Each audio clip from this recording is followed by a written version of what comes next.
Министерот за труд и социјална политика Ибрахим Ибрахими ќе се обрати на тркалезна маса на тема можности и предизвици за вработување на социјално ранливи лица во соработка со Црвен крст на Република Македонија и Занаечиската комора на град Скопје. Токму на оваа тема зборуваме и во продолжение со министерот Ибрахим Ибрахими.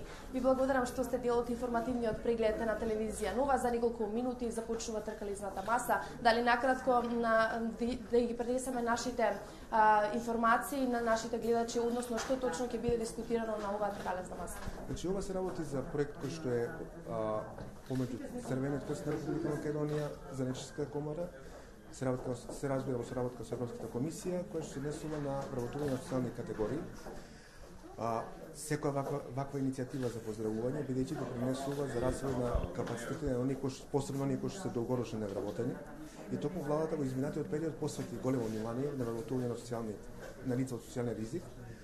Еден од таквите значајни проекти е субвенционираното вработување, каде што ние буквално го финансираме во извесен период личен доход за лицата кои ќе бидат вработени, со тоа што работодавачот има обврска да ги задржи една година лицата кои истите тие лица.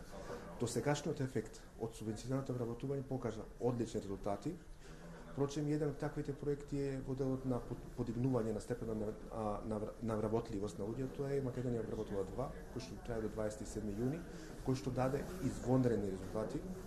Како што сега скоро имавме исто еден настан кој се однесува на активности во рамките на проектот Македонија вработува 2, кој што покажа дека вистински она што во минатиот период го направивме и креирањето на тие 150.000 работни места вродија со плод. Се надевам дека и во наредниот период, значи која политичка гарнитура да биде, ќе посвети внимание на овие, ќе ги продолжи ваквите проекти, бидејќи преку вистински проекти може да се зголеми вработеноста и да се намали невработеноста. Дали накратко може да добиеме информации за патеките за слепи лица? Да, тоа е проект на Министерството за труд и социјална политика. Значи, видовме претходно дека од страна на неодговорни лица се оштетени тие патеки. Значи, во рамките на Министерството за труд и социјална политика решивме тие патеки да ги репарираме, тоест нови да поставиме, со тоа што и се зголемува опфатот и во други улици на тие патеки за слепи лица. Така да ова е од несебично, значи, добар потек кој што зборува дека ние како Министерство сме заинтересирани да се придржуваме кон одредени стандарди и да има возможно полесен пристап на лицата кои што се на слепите лица, но исто така и да повикаме на тие кои што ги уништува да престанат тоа да го прават, бидејќи сепак се работи за лица кои што живеат со нас, наши комши, наши пријатели, на кои што им се неопходни таквите патеки. По повод 1 мај меѓународниот ден на трудот одржавте пресконференција на која што се разговараше за зголемување на минималната плата за 20%. Дали има некои нови информации во врска со ова? Да, ние разговараме со социјалните партнери.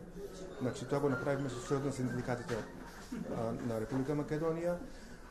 Ќе почнеме, значи, и работиме со организацијата на работодавачите и со другите репрезентативни синдикати. Морам да истакнам дека секогаш треба да се работи со социјалните партнери. Не е лесно да се седи на пресконференција да се каже 12.000, меѓутоа секогаш кога се работи за минимална плата, мора да ги помине тие канали кои што се необходни, тоест соработка со социјалните партнери и во рамките на економски социјални услови.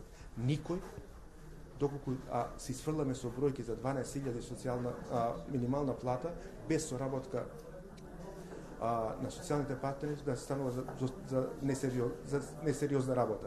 Секогаш кажува, социјалните партнери се најбитни, бидејќи без нив нема закон за минимална плата. Благодарам многу што бевте дел од